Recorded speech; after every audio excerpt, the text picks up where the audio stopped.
Hi అండి, welcome to my channel Shravani spicy kitchen. నేను మీ శ్రావణి. ఇవాళ అయితే నేను సొరకాయతో దీన్నే బాటిల్ గార్డ్ అని కూడా అంటారు, శనగపప్పు కాంబినేషన్లో అయితే కర్రీ చేసి చూపించబోతున్నాను. ఇది రైస్లోకి అలానే రోటీ చపాతీలో కూడా చాలా బాగుంటుంది.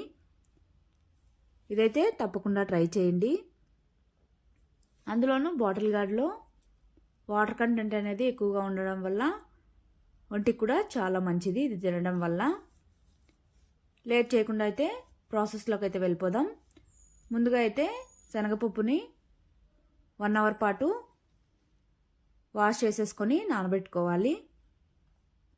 శనగపప్పు అనేది బాగా నానితేనే త్వరగా కుక్ అవుతుంది, అలానే సాఫ్ట్గా బాగా టేస్టీగా కూడా ఉంటుంది కర్రీలో అయితే.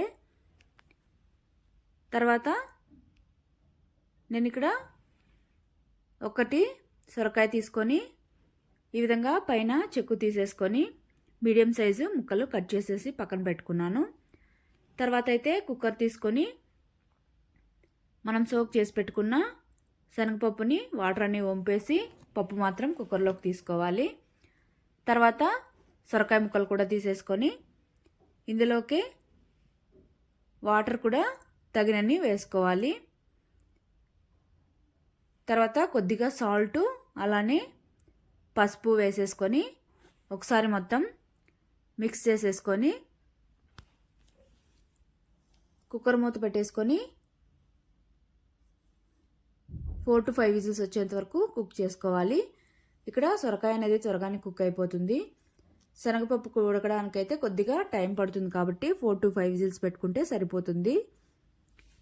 ఇక్కడ విజిల్స్ వచ్చాక స్టవ్ ఆపేసి తర్వాత కడాయి పెట్టుకొని ఆయిల్ వేసుకోవాలి.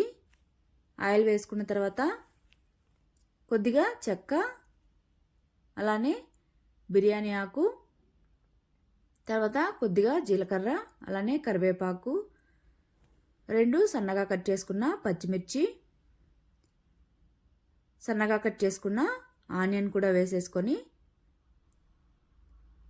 మొత్తం మనం వేసిన మసాలాలు పచ్చిమిర్చి ఆనియన్ అంతా బాగా ఫ్రై అయ్యేంత వరకు మంటనైతే మీడియం ఫ్లేమ్లో పెట్టుకొని కలుపుతూ ఫ్రై చేసుకోవాలి.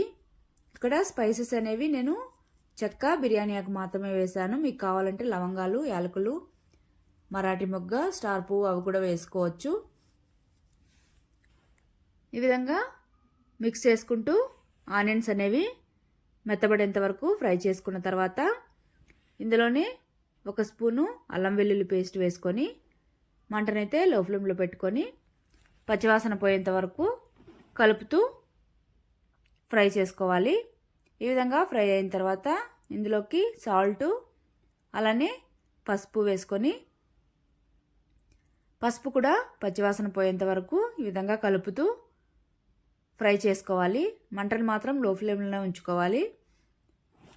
ఈ విధంగా ఫ్రై అయిన తర్వాత ఇందులోనే సన్నగా కట్ చేసుకున్న టమాటో ముక్కలు కూడా వేసుకొని టమాటో ముక్కలు అనేవి మెత్తబడి గుజ్జులాగా అవ్వాలి, అంతవరకు కలుపుతూ కాసేపు మూత పెట్టుకొని కుక్ చేసుకోవాలి. ఇప్పుడైతే మంటను మీడియం ఫ్లేమ్లోకి టర్న్ చేసుకొని ఈ విధంగా మూత పెట్టుకొని కుక్ చేసుకున్నామంటే త్వరగా కూడా టమాటో అనేది మెత్తబడి గుజ్జులాగా అయిపోతుంది. చూడండి, ఇక్కడైతే సాఫ్ట్గా అయితే కుక్ అయిపోయింది టమోటో అనేది. అయినా టమోటో అనేది త్వరగానే కుక్ అయిపోతుంది కదండి.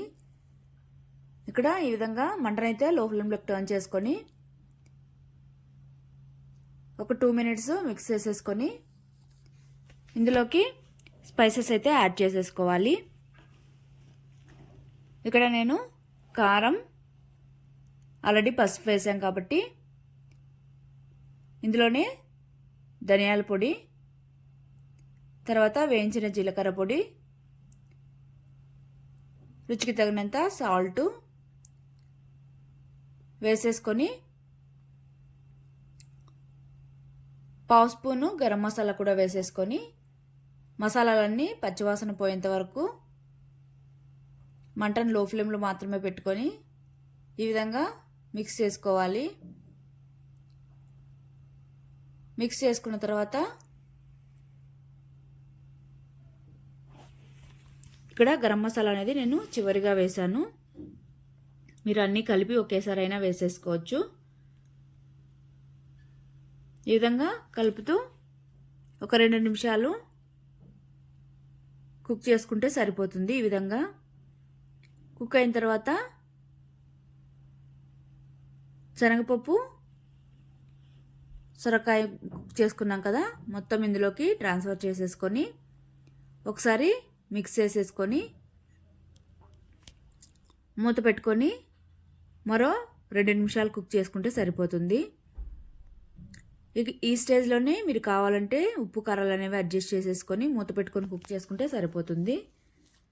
ఈ విధంగా కుక్ అయిన తర్వాత చివరిగా కొత్తిమీర వేసేసుకొని ఒకసారి మిక్స్ చేసేసుకొని సర్వ్ చేసేసుకోవడమే.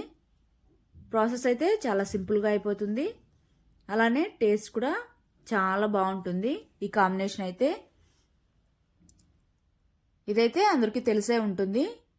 ఈ కాంబినేషన్తో తింటే ఎలా ఉంటుందో పిల్లలు కూడా ఇష్టంగా తినేస్తారు. అందులోనూ శనగపప్పులో ప్రోటీన్ ఉంటుంది కాబట్టి 2 కాంబినేషను హెల్త్కి చాలా మంచిది. సో మీరు కూడా తప్పకుండా ట్రై చేయండి. ట్రై చేశాక మీకు ఎలా వచ్చిందో కామెంట్ చేయండి. అలానే మన ఛానల్ అయితే సబ్స్క్రైబ్ చేసుకోండి. బాయ్.